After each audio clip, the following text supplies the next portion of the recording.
नमस्कार दोस्तों, HR education के यूट्यूब चैनल पर एक बार फिर से आपका हार्दिक स्वागत अभिनंदन है। इससे लास्ट क्लास में हमने कक्षा 10 का जो साइंस का टॉपिक था, फिजिक्स का, प्रकाश पढ़ रहे थे। और प्रकाश के बारे में हमने कल की क्लास में पढ़ा था कि प्रकाश क्या होता है और प्रकाश की अलग अलग घटनाएं के बारे में देखा था। तो पहली घटना ली थी हमने परावर्तन की घटना, और परावर्तन से संबंधित हमने पढ़ा था कि परावर्तन के नियम पढ़े थे। और परावर्तन के दो मुख्य नियम पढ़े थे, दो ही नियम होते हैं, दो नियम पढ़े थे और समझे थे इससे किस प्रकार का क्वेश्चन बन सकता है। और अब हमारे चैप्टर में है कि इस प्रकार से परावर्तन की घटनाएं वो भी किससे, गोलीय दर्पणों से। तो आज हम पढ़ेंगे दर्पण। सबसे पहले तो ये समझे कि दर्पण होता क्या है, मिरर होता क्या है। तो कल वैसे तो परिभाषा लिखाई होगी, एक बार वापस लिख लेते हैं भाई दर्पण क्या होता है। तो ऐसा कांच जिसकी एक सतह ऐसा कांच जिसकी एक सतह पर पॉलिश किया हो,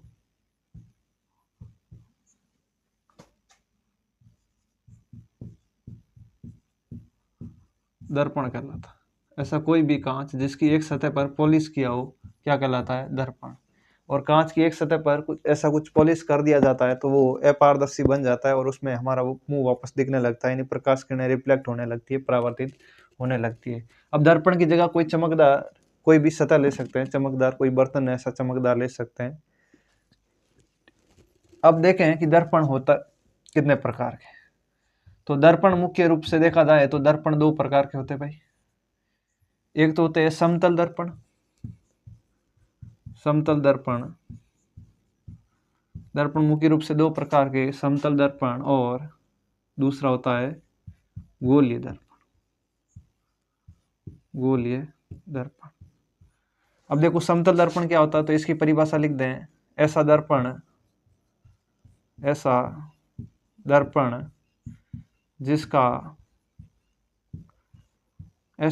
जिसका परावर्तक पृष्ठ समतल हो। कैसा हो, समतल हो। कौन सा दर्पण कहलाएगा, समतल दर्पण। मतलब है समतल परावर्तक पृष्ठ, मतलब वो पृष्ठ जिसमें अपना मुंह देख रहे हैं, कोई भी दर्पण है जिसमें अपना चेहरा देखते हैं, या ऐसा कह सकते हैं जिससे प्रकाश किरणें परावर्तित करवाएंगे, वो कैसा हो, बिल्कुल समतल हो, एकदम सीधा हो। तो वो दर्पण कौन सा कहलाएगा, समतल दर्पण। और गोलीय दर्पण में क्या होगा, उसका परावर्तक पृष्ठ गोलाकार भाग होगा। तो लिखेंगे गोलीय दर्पण में ऐसा दर्पण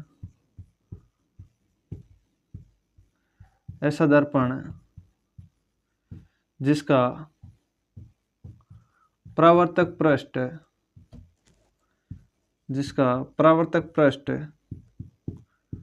गोलाकार हो। कैसा हो, यानी गोल आकृति का हो, वो कौन सा दर्पण कहलाएगा, गोलीय दर्पण। इसमें बहुत सारे उदाहरण ले सकते हैं आप। वैसे बेसिक से दैनिक जीवन से अपने घरेलू उपकरण, कोई भी घरेलू एपेरेटस से देखा जाए इसका एग्जाम्पल, तो जो चम्मच होता है खाना खाने के लिए, सब्जी बनाने का चम्मच होता है, जो अंदर से बिल्कुल ऐसे गोलाकार होता है या नहीं होता। तो ये चम्मच एक तरह से चमकीला होता है अंदर से, तो इसको हम गोलीय दर्पण मान सकते हैं। और बाकी जो हम चेहरा देखने के लिए काम में लेते हैं, वो दर्पण कैसा होता है, एकदम बिल्कुल सीधा होता है, तो इसको मान सकते हैं कैसा, समतल दर्पण। और समतल दर्पण में यहाँ पर ऐसे कर देते हैं, इसका मतलब ये पीछे पॉलिश किया हुआ है और इस साइड में यहाँ से प्रकाश किरणें परावर्तित हो सकती है। इसमें भी ये कह सकते हैं इसके पीछे की तरफ पॉलिश किया हुआ है और यहाँ आगे से प्रकाश किरणें परावर्तित हो रही। तो इस प्रकार से होते हैं समतल दर्पण और गोलीय दर्पण। अब देखें, ये तो मुख्य रूप से दर्पणों के दो प्रकार थे, कौन कौन से, समतल दर्पण और गोलीय दर्पण। समतल दर्पण की परिभाषा, ऐसा दर्पण जिसका परावर्तक पृष्ठ बिल्कुल कैसा हो, प्लेन हो, समतल हो। और गोलीय दर्पण, ऐसा दर्पण जिसका परावर्तक पृष्ठ कैसा हो, गोलाकार हो, यानी गोल आकृति में, क्या कहलाएगा, गोलीय दर्पण। अब गोलीय दर्पण भी आगे जाके दो प्रकार के होते हैं। तो पुनः लिखें गोलीय दर्पण के प्रकार, एक बार नोट कर लिया तो मैं साफ कर रहा हूं, या यहीं लिख देता हूं। गोलीय दर्पण फिर से दो प्रकार के, कौन कौन से भाई, एक तो लिखें अवतल दर्पण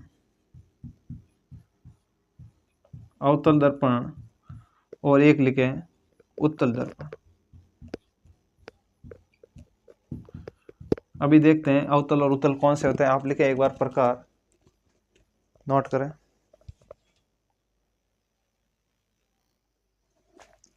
उतार लिया है तो अब देखें वापस से परिभाषा लिखते हैं हम अवतल और उत्तल दर्पण की।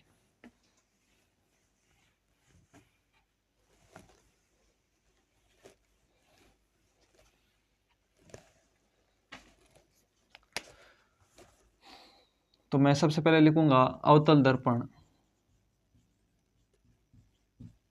अवतल दर्पण, अवतल दर्पण क्या होता है? देखो, गोली दर्पण का ही भाग है। अवतल और उत्तल दोनों गोली दर्पण के भाग होते हैं। तो अवतल दर्पण के बारे में देखें तो ऐसा दर्पण लिखें, ऐसा गोली दर्पण, ऐसा गोलीय दर्पण जिसका परावर्तक पृष्ठ, ऐसा गोलीय दर्पण जिसका परावर्तक पृष्ठ अंदर की तरफ या लिख सकते हैं केंद्र की ओर, केंद्र की ओर मुड़ा हो, अवतल दर्पण कहलाता है। अवतल दर्पण कहलाता है। केंद्र की तरफ मुड़ा हो या झुका हो लिख सकते हैं। ऐसा गोली दर्पण जिसका परावर्तक पृष्ठ, आगे परावर्तक पृष्ठ लिख दे भाई, परावर्तक पृष्ठ अंदर की तरफ या केंद्र की ओर मुड़ा हो या झुका हो, अवतल दर्पण कहलाता है। अवतल दर्पण कहलाता है। देखो एग्जाम्पल में डायग्राम में बना सकते हैं। ये गोलीय दर्पण क्या होगा भाई? ये गोले का भाग होगा, कुछ इस प्रकार से होगा, और इसका एक परावर्तक पृष्ठ होगा। परावर्तक पृष्ठ वो होगा जिसकी तरफ पॉलिश नहीं किया होगा। दूसरे वाला परावर्तक पृष्ठ का मतलब जहां से परावर्तन प्रकाश किरणें टकरा कर वापस लौट सकती है, चमकीला सतह होगी, उसको कहेंगे परावर्तक पृष्ठ। तो ये कह रहा परावर्तक पृष्ठ केंद्र की ओर मुड़ा हो, तो ये परावर्तक पृष्ठ कौन सा होगा? ये केंद्र की तरफ। अगर ये मान लो ये पूरा कोई गोला था तो इसका भी ये केंद्र होगा, यानी ये केंद्र हो सकता है। तो इसकी तरफ मुड़ा हुआ हो तो ये दर्पण कौन सा होगा भाई? अवतल दर्पण कुछ इस प्रकार से हो सकता है। यानी इसके जो बाहर वाली सतह है, पीछे वाली, इस पे पॉलिश किया है नहीं। जहाँ पर ये अब पूरे सेल इस पार्ट के अंदर देखा जाए तो जहाँ भी हम दर्पण बनाएंगे तो आप समझ लेना जहाँ पर ये डैश डैश बनता है वहां पर प्रकाश किरणें टकरा कर नहीं लौटती है। तो पीछे वाला पॉलिश किया हुआ, कलर किया हुआ भाग है। प्रकाश किरणें कहाँ टकरा कर लौटेगी? इसके अंदर की तरफ, यानी जो अंदर वाला भाग है ये कैसा है? चमकीला भाग है। तो इस प्रकार का दर्पण कौन सा दर्पण कहलाएगा? अवतल दर्पण। यानी इसका जो परावर्तक पृष्ठ है, जो चमकीला सतह है, वो अंदर की ओर मुड़ा हुआ है। कौन सा दर्पण हो गया? अवतल दर्पण। ठीक है।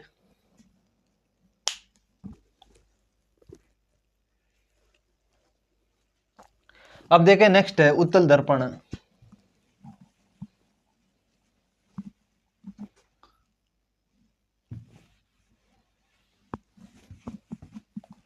उत्तल दर्पण की परिभाषा लिखे हैं, दूसरा लिखे उत्तल दर्पण।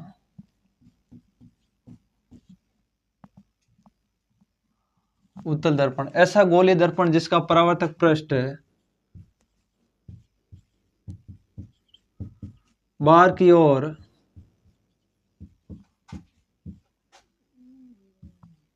की ओर झुका हो,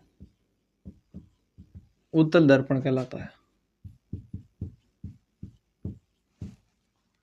उत्तल दर्पण कहलाता है।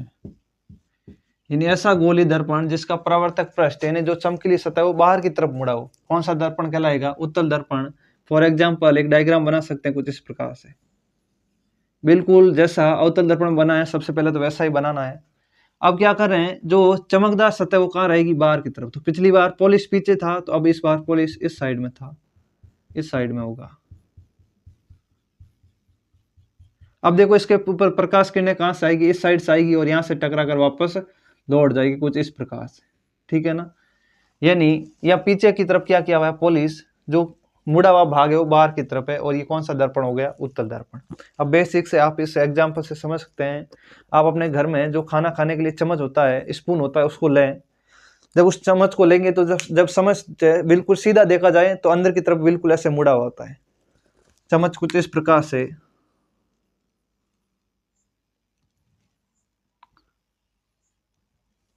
भाई, इतना तो नहीं मुड़ा होता है, थोड़ा सा कम होता है, कुछ इस प्रकार से समझ सकते हैं अगर इस चम्मच को बिल्कुल सीधा देखा जाए तो कुछ इस प्रकार से होता है।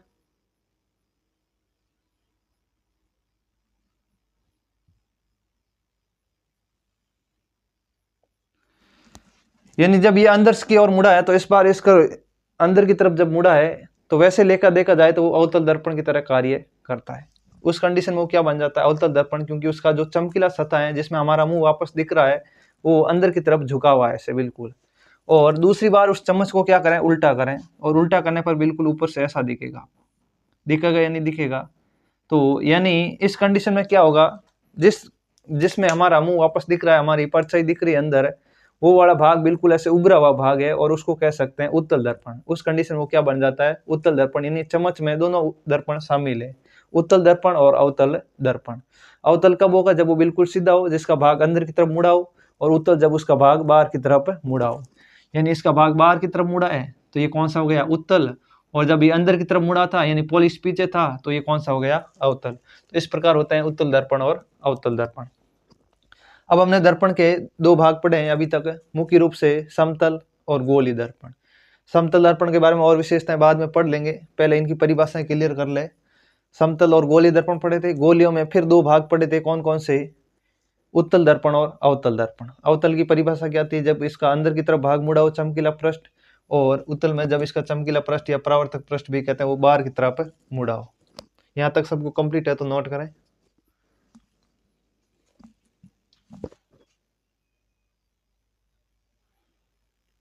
तो अभी हमने पढ़े थे गोलीय दर्पणों की दोनों की परिभाषाएं, अलग अलग प्रकार के कौन कौन से दर्पण होते हैं।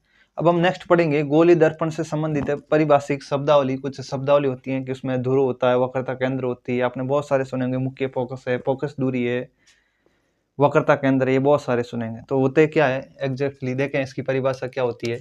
तो सबसे पहले लेते हैं हम ध्रुव, दर्पण का ध्रुव।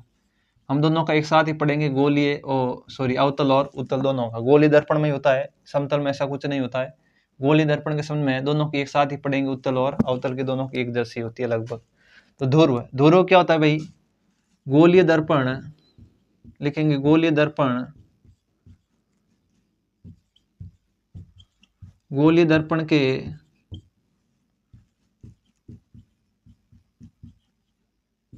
परावर्तक पृष्ठ का केंद्र दर्पण का ध्रुव कहलाता है। क्या कहलाता है, ध्रुव कहलाता है। अभी डायग्राम की सहायता से इसको देखेंगे। गोलीय दर्पण के परावर्तक पृष्ठ का केंद्र दर्पण का ध्रुव कहलाता है। इसे P से दर्शाते हैं। इसे किससे डिनोट किया जाता है भाई, P से दर्शाते हैं। अब देखो होता क्या है, ये कोई गोलीय दर्पण है, मान लो हमने अवतल दर्पण ले लिया, अगर अवतल है तो इसके यहाँ पर पॉलिश किया हुआ है, ठीक है ना। ये कह रहा है कोई भी गोलीय दर्पण अवतल या उत्तल हो, उसमें एक ये ऐसा गोलाकार पृष्ठ होगा, जो परावर्तक पृष्ठ होगा गोलीय दर्पण की परिभाषा में पढ़ा वो क्या होगा, गोलाकार होगा। तो ये गोलाकार है, इस परावर्तक पृष्ठ का बिल्कुल सेंटर पॉइंट इसका केंद्र है, यानी यहाँ से यहाँ तक की दूरी और यहाँ से यहाँ तक की दूरी बिल्कुल बराबर होगी। इसके बीचों बीच का सेंटर पॉइंट कह सकते हैं, एकदम मध्य बिंदु है, वो क्या कहलाएगा, इसका ध्रुव। क्या कहलाएगा, ध्रुव। और इसको किससे लिखेंगे, P से। तो यही होता है P, ध्रुव होता है।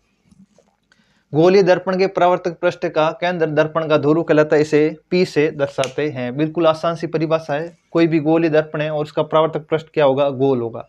अगर परावर्तक पृष्ठ गोल है तो उसका बिल्कुल सेंटर पॉइंट, मध्य बिंदु कह सकते हैं, उसका केंद्र कह सकते हैं, उसको क्या कहेंगे, दर्पण का ध्रुव कह सकते हैं, बिल्कुल मुख्य कह सकते हैं, पोल कह सकते हैं। और इसको किससे दर्शाते हैं भाई, P से दर्शाया जाता है। एक नंबर में छोटा सा सवाल पूछा जा सकता है, कभी कभी 3 नंबर के जब बड़ा क्वेश्चन आता है उसमें छोटे छोटे क्वेश्चन कहेगा कि ध्रुव की परिभाषा लिखो, मुख्य फोकस की परिभाषा दर्शाएं, फोकस दूरी क्या होती है, वक्रता केंद्र की परिभाषा। ऐसे छोटे छोटे क्वेश्चन आपको परिभाषा के रूप में पूछ सकता है, तो ध्यान रखें, बस रटने वाली कुछ बात है नहीं। कोई भी गोलीय दर्पण होगा उसका जो परावर्तक पृष्ठ है गोलाकार है, उसका बिल्कुल सेंटर पॉइंट केंद्र बिंदु उसका दर्पण का क्या कहलाएगा, ध्रुव कहलाएगा। और एक विशेष बात इसमें लिख दें कि ये परावर्तक पृष्ठ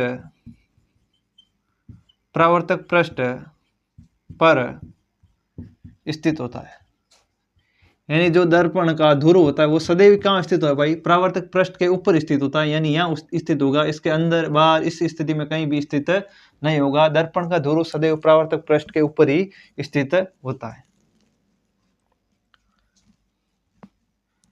परावर्तक पृष्ठ के ऊपर स्थित होता है, ये लिख दीजिए। तो लिखें भाई ध्रुव की परिभाषा। अब दूसरा लिखें भाई, ध्रुव के बाद में आता है, ध्रुव लिख दिया, उसके बाद में लिखें वक्रता केंद्र। दूसरी परिभाषा लिखें वक्रता केंद्र, वक्रता केंद्र, और इसको कैपिटल सी से लिखा जाता है। वक्रता केंद्र में लिखें भाई, गोलीय दर्पण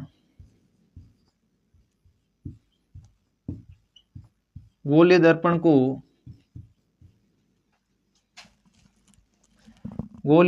एक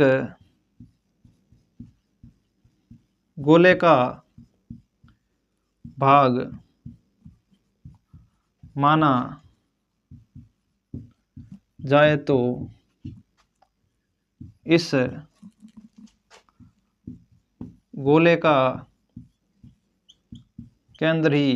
इस गोले का केंद्र ही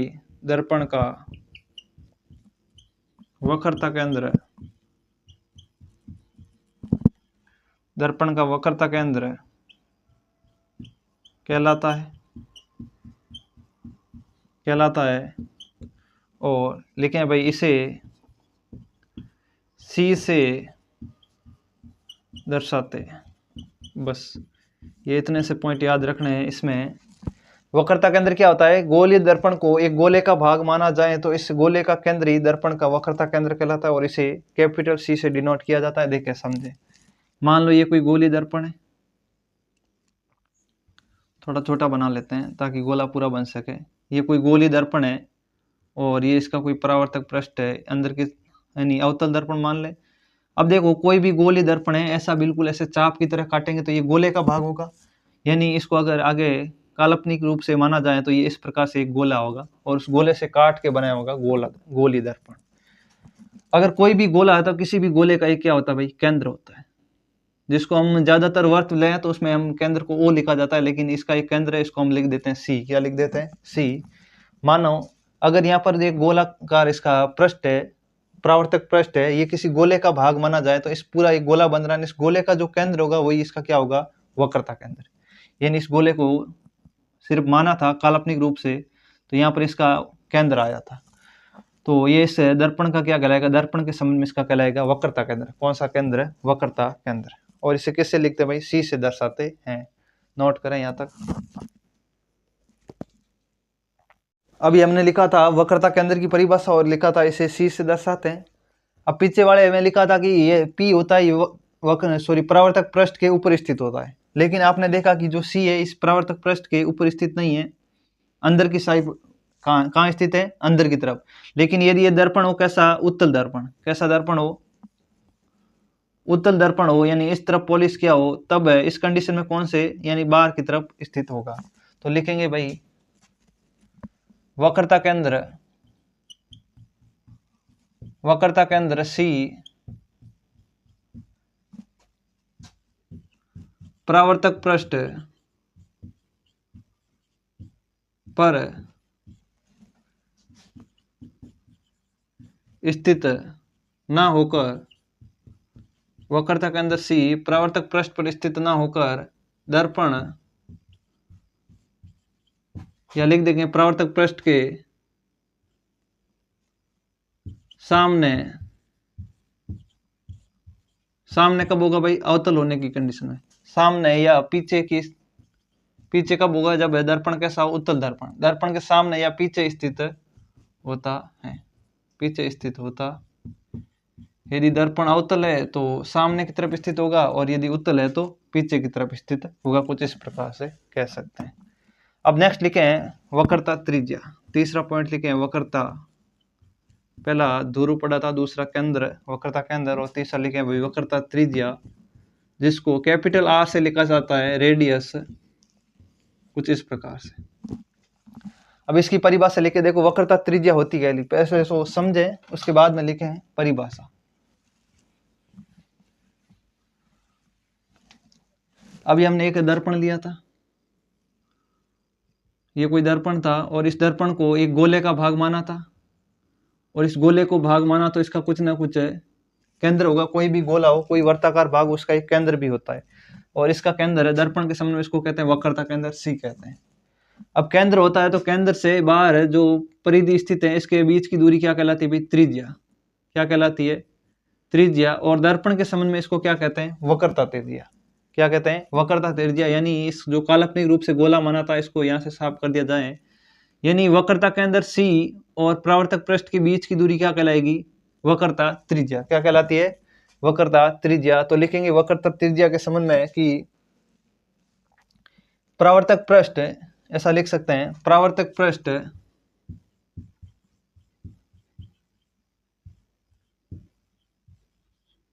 परावर्तक पृष्ठ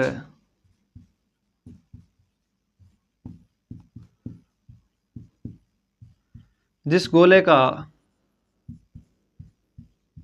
भाग है उसकी त्रिज्या ही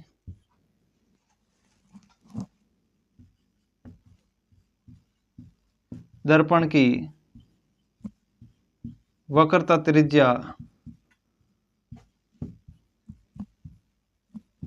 वक्रता त्रिज्या कहलाती है। और लिख देंगे इसे आर से दर्शाते हैं। यानी परावर्तक पृष्ठ जिस गोले का भाग है उसकी त्रिज्या दर्पण की वक्रता त्रिज्या कहलाती है। वापस समझे, ये कोई दर्पण है, और कैसा दर्पण भाई पढ़ रहे हैं? गोली दर्पण के संबंध में परिभाषिक शब्दावली पढ़ रहे हैं। तो ये कोई गोली दर्पण है, ये किसी ना किसी गोले का भाग होगा, छोटा सा टुकड़ा ले, यानी कोई पूरा गोला था पहले मान लो, और इसको काट के बिल्कुल यहाँ से यहाँ तक का भाग हम काम में ले रहे हैं, और कोई भी गोला, इसकी कुछ ना कुछ त्रिज्या होगी, और इस गोले की त्रिज्या इस दर्पण के संबंध में क्या कहलाएगी? इस वक्रता पृष्ठ के संबंध में इसकी वक्रता त्रिज्या कहलाएगी। यानी इसका केंद्र था सी, और यहाँ से यहाँ तक की दूरी इसकी त्रिज्या कहलाएगी, और इसको क्या लिख देंगे? आर। यानी परावर्तक पृष्ठ जिस गोले का भाग है उसकी त्रिज्या ही दर्पण की वक्रता त्रिज्या कहलाती है, और इसे आर से दर्शाते हैं। नोट करें भाई। आप चाहो तो साथ में डायग्राम प्रत्येक का वक्रता केंद्र के संबंध में ये डायग्राम बना सकते हो, और वक्रता त्रिज्या के संबंध में ये डायग्राम बना सकते हो। नोट करें। तो देखो, अभी तक हमने लिखा था कि ध्रुव क्या होता है, वक्रता केंद्र क्या होता है, वक्रता त्रिज्या होती है। अब पढ़ेंगे मुख्य अक्ष। जब दर्पण पढ़ोगे तो वहां बार बार एक शब्द और काम में आएगा, मुख्य अक्ष। तो लिखेंगे भाई दर्पण के, कोई कौन सा दर्पण, यहाँ पर गोले दर्पण, दर्पण के ध्रुव P तथा वक्रता केंद्र C से जाने वाली सीधी रेखा दर्पण का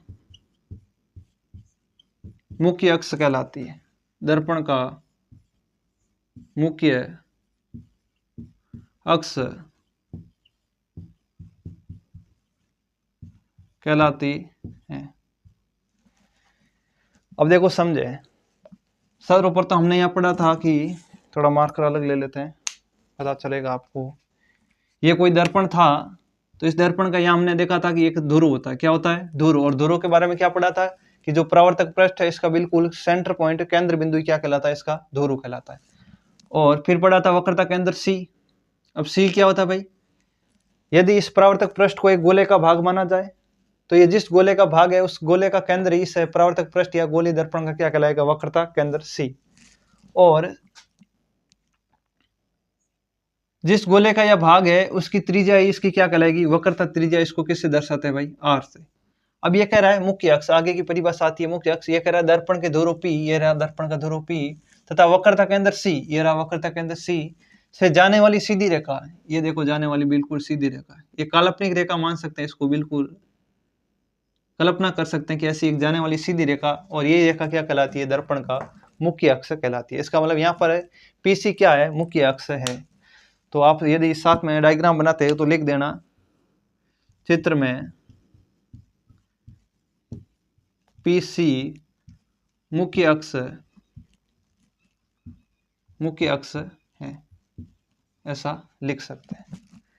तो इस चित्र के अंदर जो PC दिख रहा है वो इसका क्या है, मुख्य अक्ष है। अब देखो, अब थोड़ी और परिभाषा आती है जो मुख्य परिभाषा कह सकते हैं जिनको, वो परिभाषा आती है मुख्य फोकस और फोकस दूरी से संबंधित। अगर ये नोट कर लिया तो आगे क्या देखें,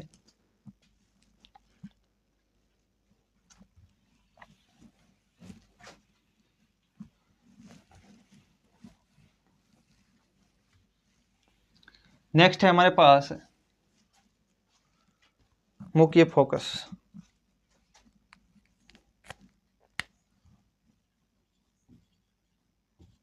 मुख्य फोकस, और मुख्य फोकस को कैपिटल F से दर्शाया जाता है। ध्यान रखें कैपिटल F लिखें। और ये होता क्या है, देखो थोड़े पहले परिभाषा लिख देते हैं, बाद में समझेंगे मुख्य फोकस। तो लिखेंगे मुख्य अक्ष के समांतर, मुख्य अक्ष के समांतर आने वाली प्रकाश किरणें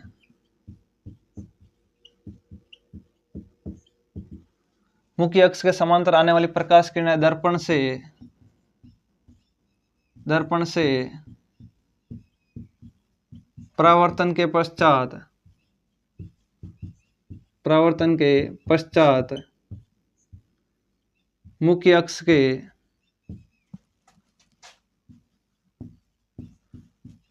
के जिस बिंदु पर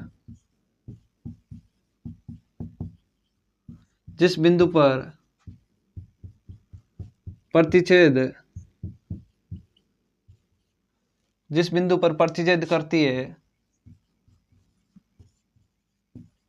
वह दर्पण का मुख्य फोकस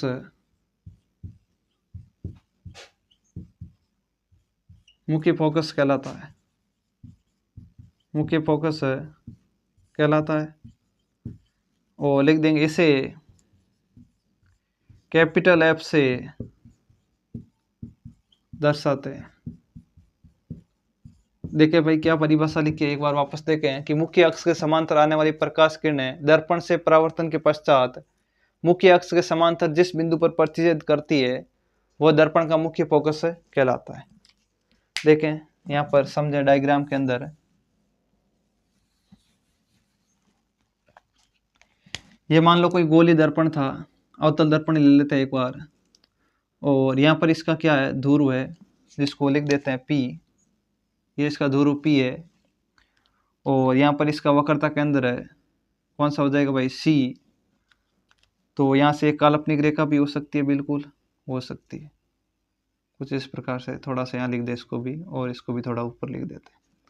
यानी हमने क्या लिया, एक गोलीय दर्पण लिया कोई भी, और इस गोलीय के दर्पण का क्या होगा भाई, एक वक्रता केंद्र होगा, इसका ध्रुव होगा, और यहाँ से जाने वाली एक सीधी रेखा यानी PC क्या यहाँ पर मुख्य अक्ष है। अब ये कह रहा है कि मुख्य अक्ष के समांतर आने वाली प्रकाश किरणें, मुख्य अक्ष है और इसके समांतर रेखाएं बिल्कुल ऐसी होगी।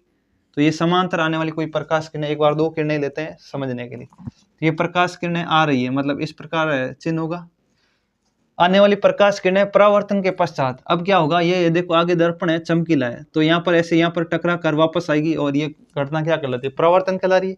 तो यहाँ पर परावर्तन होगा, परावर्तन के पश्चात इस प्रकार आएगी, कुछ इस प्रकार से ये किरण भी जाएगी और यहाँ से टकरा कर ये भी कुछ इस प्रकार से जाएगी आगे, यानी वापस रिफ्लेक्ट इस दिशा में हो रही है और ये वापस इस दिशा में जा रही है। अब जाने के बाद दोनों मुख्य अक्ष के जिस बिंदु पर काट रही है, और इस बिंदु को क्या कहते हैं भाई, मुख्य फोकस कहा जाता है, जिसको कैपिटल एफ लिखा जाता है। बस ये इतनी सी परिभाषा थी। यानी कोई भी गोलीय दर्पण है उसके संबंध में मुख्य अक्ष के समांतर आने वाली प्रकाश किरणें परावर्तन के पश्चात मुख्य अक्ष के जिस बिंदु पर काटती है, एक दूसरे को प्रतिच्छेद करती है, वो बिंदु क्या कहलाता है, इस दर्पण का मुख्य फोकस कहलाता है। इतनी सी परिभाषा थी। डायग्राम से वापस समझ सकते हैं एक बार। ये मुख्य अक्ष था और इसके समांतर दो प्रकाश किरणें आ रही है, ये इससे परावर्तित होकर इस प्रकार मुड़ गई और ये भी परावर्तित होकर ऊपर की तरफ इस प्रकार मुड़ गई। आगे जाके दोनों जिस बिंदु पर काट रही है वो बिंदु क्या कहलाएगा, दर्पण का मुख्य फोकस कहलाएगा। ठीक है भाई।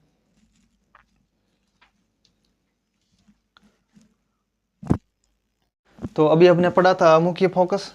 नेक्स्ट देखें, नेक्स्ट बचा हमारे पास फोकस दूरी।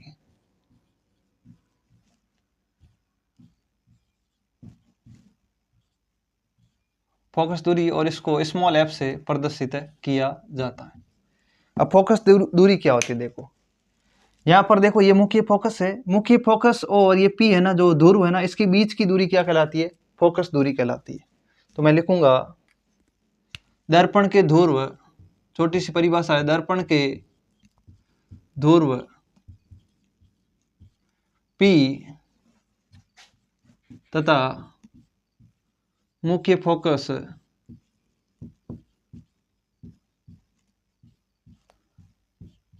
कैपिटल एफ के बीच की दूरी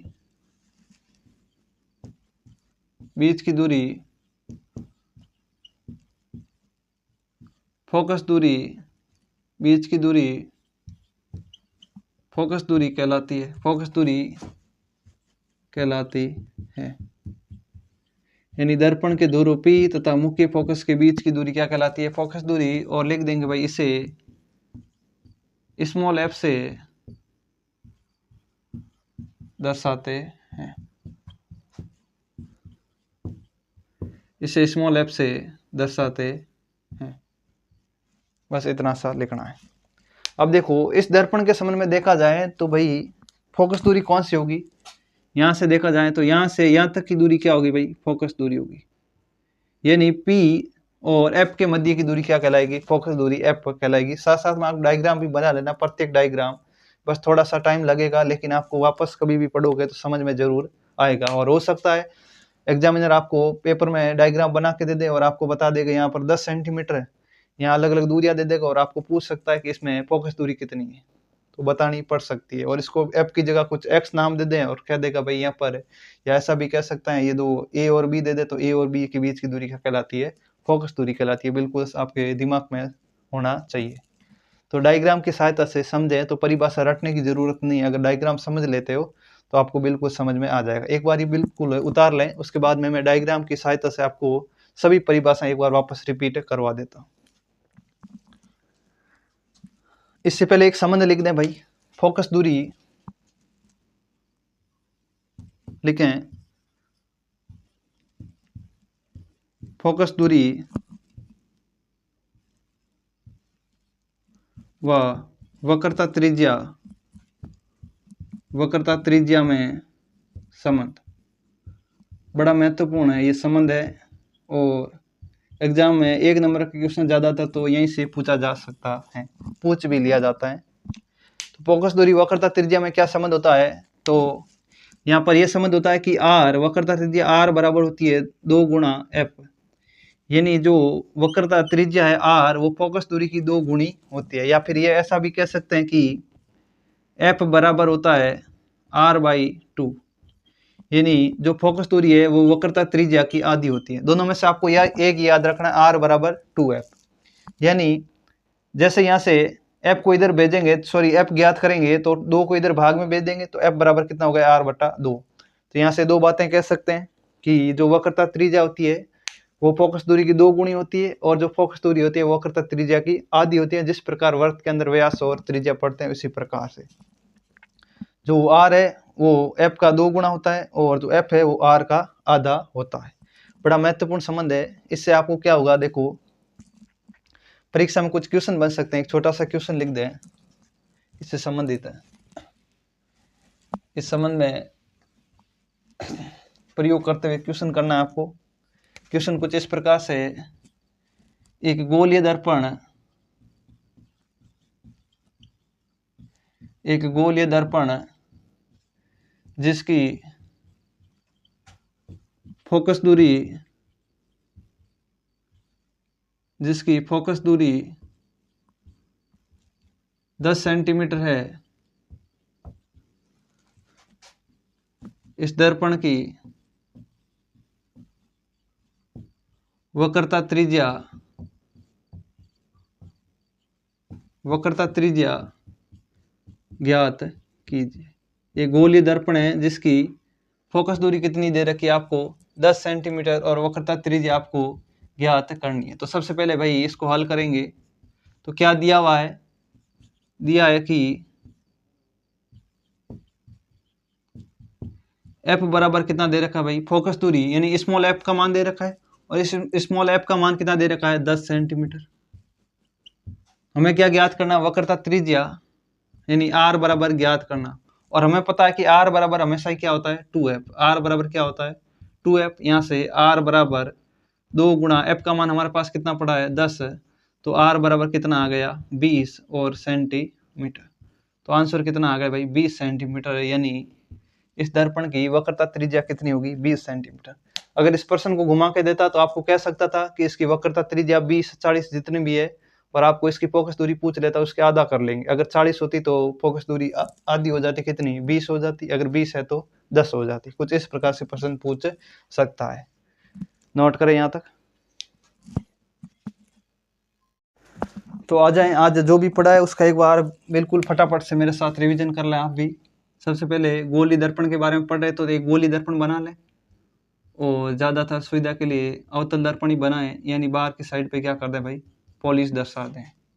और सबसे पहले हम पढ़ रहे थे क्या, सबसे पहले हमने पढ़ा था ध्रुव P। तो P क्या होता है, P के संबंध में हमने देखा था कि ये जो गोली दर्पण होता है और इसका जो परावर्तक पृष्ठ है, इसका बिल्कुल केंद्र बिंदु यानी मध्य बिंदु क्या कहलाता है, इसका ध्रुव कहलाता है। और इसको किससे दर्शाते हैं भाई, P से। यानी इस दर्पण के संबंध में ये क्या हो गया, इसका ध्रुव हो गया। उसके बाद में हमने पढ़ा था कि वक्रता केंद्र, यानी ये गोलीय दर्पण, यानी ये गोला माना जाए, ये गोले का ही भाग है, और इस गोले का केंद्र ही क्या कहलाएगा, इसका वक्रता केंद्र। और इसको किससे लिखते हैं भाई, C से। फिर हमने पढ़ा था वक्रता त्रिज्या R। वक्रता त्रिज्या R को क्या होती है, इस गोले की त्रिज्या, यानी ये परावर्तक पृष्ठ जिस गोले का भाग है, इस गोले की त्रिज्या ही इस दर्पण की क्या कहलाएगी, वक्रता त्रिज्या। और इसको किससे दर्शाते हैं भाई, R से। यानी यहाँ से यहाँ तक की दूरी क्या कहलाएगी, वक्रता त्रिज्या। और इसको किससे दर्शाएंगे, R से, R से दर्शाएंगे। वक्रता त्रिज्या इसको R से दर्शाएंगे। उसके बाद में हमने पढ़ा था कि मुख्य अक्ष, मुख्य अक्ष क्या होता है, तो वक्रता के अंदर C व ध्रुव P को मिलाने वाली एक काल्पनिक रेखा, सीधी रेखा क्या कहलाती है, दर्पण का मुख्य अक्ष कहलाती है, जो वक्रता केंद्र और ध्रुव से होकर जाती है। उसके बाद में हमने पढ़ा था मुख्य फोकस। मुख्य फोकस को हमने लिखा था F। तो F क्या होता है भाई, ये कोई गोलीय दर्पण है, और इस दर्पण के ध्रुव के मुख्य अक्ष के समांतर, ये मुख्य अक्ष के समांतर आने वाली प्रकाश किरणें दर्पण से परावर्तन के पश्चात, यहाँ पर परावर्तन हो गया, ये आ रही थी दोनों किरणें, यहाँ से परावर्तन हो गया। उसके बाद में मुख्य अक्ष के जिस बिंदु पर टकरा रही है, ये परावर्तन के बाद की बात है भाई, टकराने के बाद इस दिशा में जा रही है, और ये ऊपर की दिशा में जिस बिंदु पर टकराती है, इस बिंदु को क्या कहलाते हैं, इसे प्रतिच्छेदी बिंदु को क्या कहते हैं भाई, मुख्य फोकस कहते हैं। फिर हमने पढ़ा था फोकस दूरी, जिसको स्मॉल f से लिखा जाता है। फोकस दूरी क्या होती है, ध्रुव P व मुख्य फोकस के बीच की दूरी क्या कहलाती है, फोकस दूरी, और इसको स्मॉल f से लिखा जाता है। तो आज की क्लास में हमने ये पॉइंट पढ़े थे, और लास्ट में बड़ा महत्वपूर्ण संबंध पढ़ा था कि r बराबर होता है 2f, और जहाँ पर r क्या है, वक्रता त्रिज्या, और f क्या है, फोकस दूरी। जो भी पढ़ा था ऐसा कुछ संबंध पढ़ा था। तो भाई आज की क्लास आपको कैसी लगी है, कमेंट सेक्शन में लिख के ज़रूर बताएं, और अपने सभी दोस्तों को ज़्यादा से ज़्यादा शेयर करें, और क्लास को लाइक करना ना भूलें, और चैनल पर नए आए तो सब्सक्राइब करना भी बिल्कुल ना भूलें। बस मस्त रहें, पढ़ते रहें, और लगातार प्रैक्टिस करते रहे भाई, और जितने भी नोट्स बन रहे हैं साथ में नोट्स बनाते रहे। और कहीं भी कोई भी समस्या है, आपको दिक्कत है, तो कमेंट सेक्शन में ज़रूर लिखें। और कोई सवाल है तो वो सवाल भी डालें कि आपसे नहीं हो रहा तो बोर्ड पे हल करवाया जाएगा आपको। बाकी मस्त रहें, पढ़ते रहें। धन्यवाद।